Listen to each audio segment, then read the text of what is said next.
Hi అండి.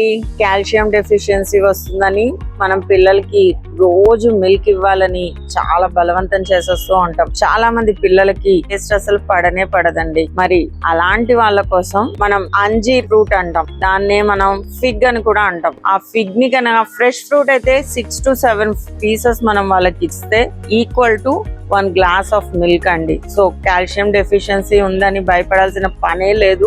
దాన్ని మనం ఫిగ్స్ తో సబ్స్టిట్యూట్ చేసుకోవచ్చు. అదే విధంగా డ్రైడ్ కూడా ఉంటుందండి అంజీర్. దీనిలో ఇంకా పోషకాలు ఎక్కువగా ఉంటాయి. సో మనం ఫ్రెష్ అయినా ఇవ్వచ్చు, లేదంటే డ్రై ఫ్రూట్ గా అయినా ఇవ్వచ్చు. ఈ అంజీర్ లో ఉన్న పొటాషియం వల్ల బ్లడ్ సర్క్యులేషన్ బాగా జరిగి హార్ట్ కూడా చాలా మంచిదండి. హార్ట్ ని హెల్దీగా కూడా చేస్తుంది. సో పాలు తాగట్లేదు అనే భయం వదిలేసి ఫిగ్స్ ని వాళ్ళ డైట్ లో ఇంక్లూడ్ చేయడం స్టార్ట్ చేసేద్దాం. క్వైట్ ఇంట్రెస్టింగ్ కదూ.